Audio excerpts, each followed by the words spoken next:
Republicans in the Senate have killed a resolution that would have put limits on President Trump's ability to take action in Venezuela. 5 Republicans had broken rank last week to advance a war powers measure, many concerned about the possibility President Trump would order troops on the ground in Venezuela. Washington is in complete chaos right now, as Senate Republicans just did something they almost never do, and Trump is absolutely losing his mind over it. 5 Republican senators just joined with Democrats to advance a war powers resolution that would force Trump to get congressional approval before any more military action in Venezuela. And this isn't some symbolic gesture or typical political theater. This is Republican senators openly defying Trump on military authority after he launched an operation to capture Venezuelan President Nicolas Maduro without telling Congress. Senate Majority Leader John Thune is scrambling to contain the rebellion. Trump is posting furious attacks calling for these senators to never be elected again. And the cracks forming between Trump and Senate Republicans reveal something much bigger about loyalty breaking down heading into the midterms.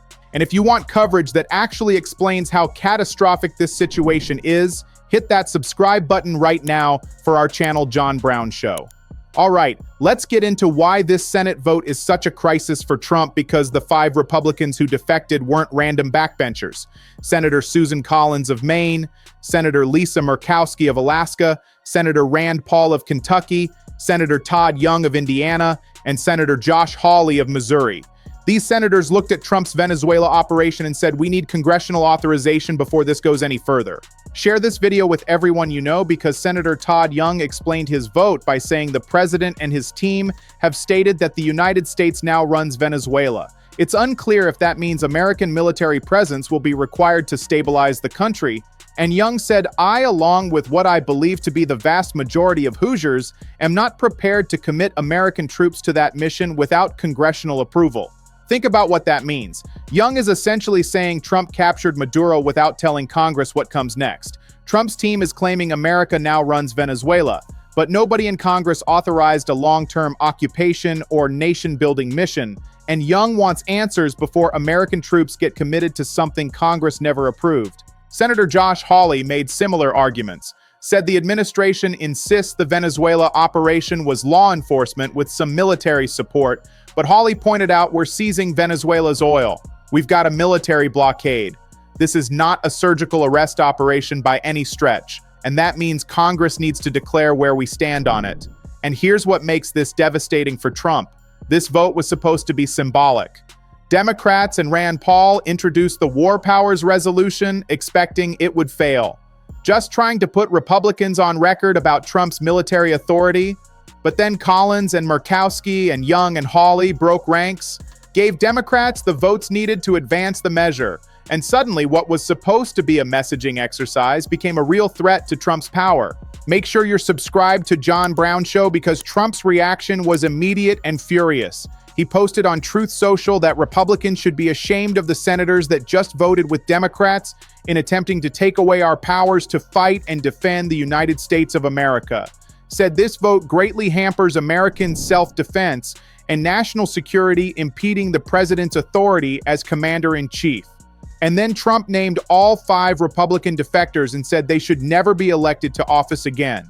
That's Trump threatening to primary sitting Republican senators for voting to reassert congressional war powers, for saying Congress should authorize military action before troops get committed to long-term missions. Trump is treating basic constitutional oversight as betrayal that deserves political destruction. And the threats worked on some senators, but not all of them. By the time the final vote came, Senator Todd Young and Senator Josh Hawley had flipped. They got letters from Secretary of State Marco Rubio with vague promises about consulting Congress on future operations, got pressure from Trump and Republican leadership, and they changed their votes, killing the resolution. J.D. Vance had to cast the tie-breaking vote. The final tally was 51-50, with Vance voting no. Collins and Murkowski and Paul held firm, but Young and Hawley folded under pressure. And that tells you everything about how Senate resistance to Trump works. Initial defiance when the political cost seems manageable, then retreat when Trump and leadership apply real pressure. But here's what's significant: even though the resolution failed, 5 Republican senators initially voted against Trump on war powers.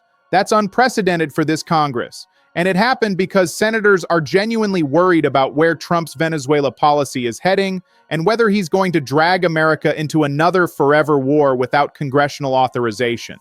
Senator Rand Paul has been particularly vocal about this.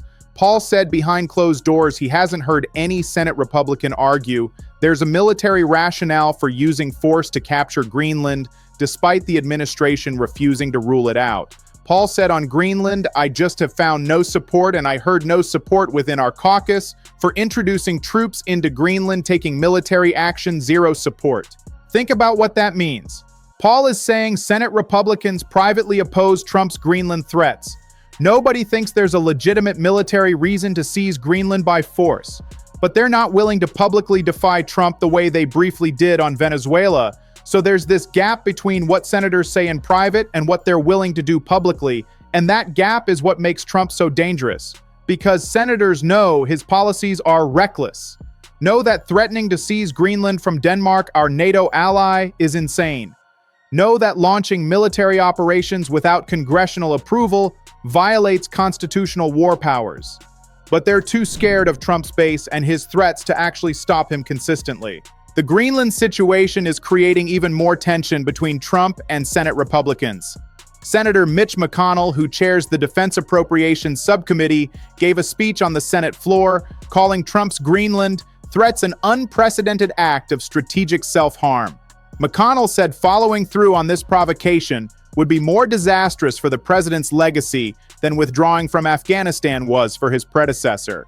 That's McConnell directly warning Trump that seizing Greenland would destroy his presidency, coming from the guy who controls Pentagon funding.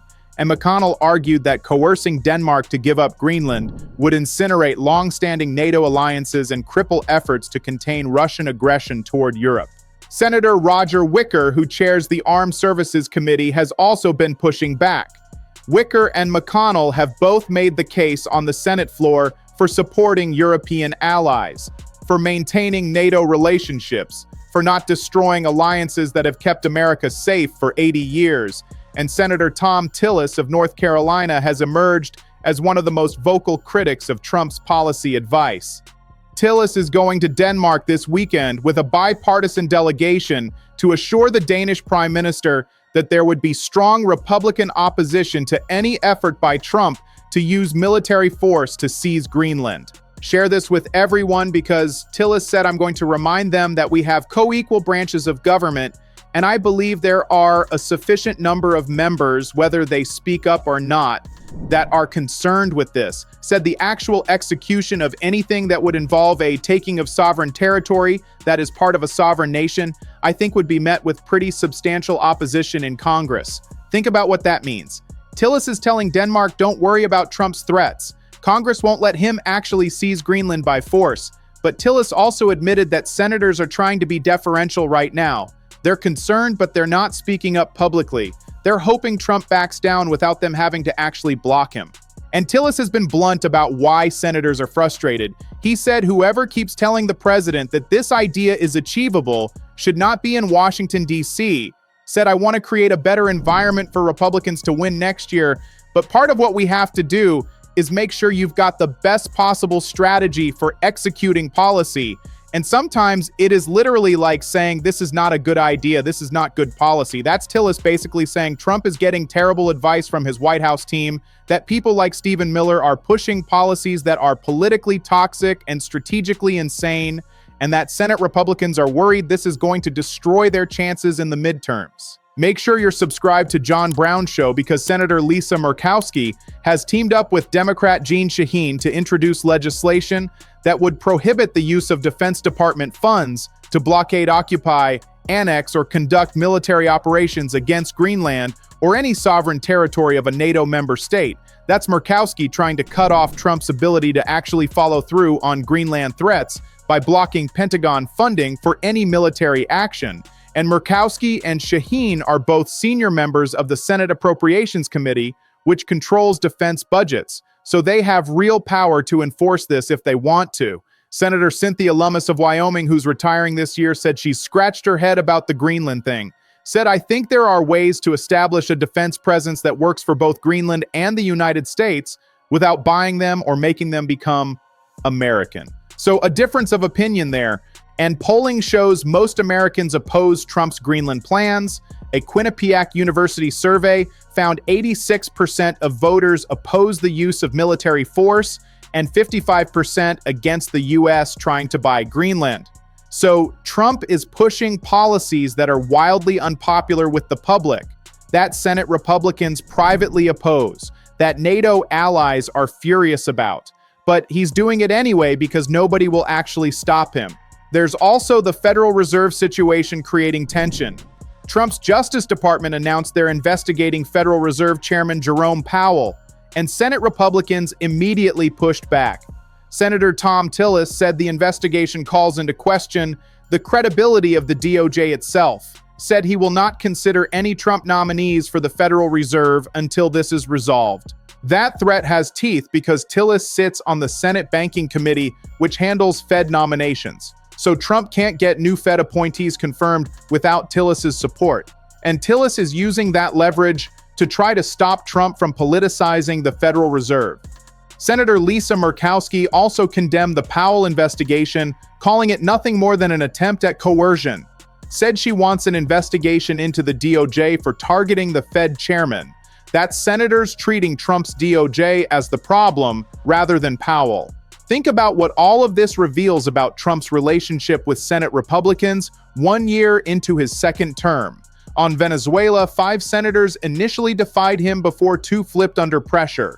On Greenland, multiple senators are publicly warning against military action. On the Federal Reserve investigation, senators are threatening to block Trump's nominees. But none of this resistance is sticking, because when Trump applies real pressure, when he threatens primaries and calls senators out by name, when Republican leadership whips votes, the defections collapse. Young and Hawley flipped on Venezuela. Nobody's actually blocking Greenland funding yet. The Powell investigation continues despite Senate complaints. So you have this pattern where senators express concerns, make speeches, introduce resolutions, but then back down when it matters. And that's worse than just rubber stamping everything Trump does, because it creates the illusion of oversight while Trump continues doing whatever he wants. And one Republican senator who requested anonymity said it's difficult to work with Trump because he views any substantive policy disagreement as a personal affront. That captures the fundamental problem. Trump doesn't accept that senators have legitimate constitutional roles, doesn't believe Congress should check presidential power, treats any pushback as betrayal requiring punishment. And Senate Republicans are trapped. Their voters support Trump. Their donors support Trump.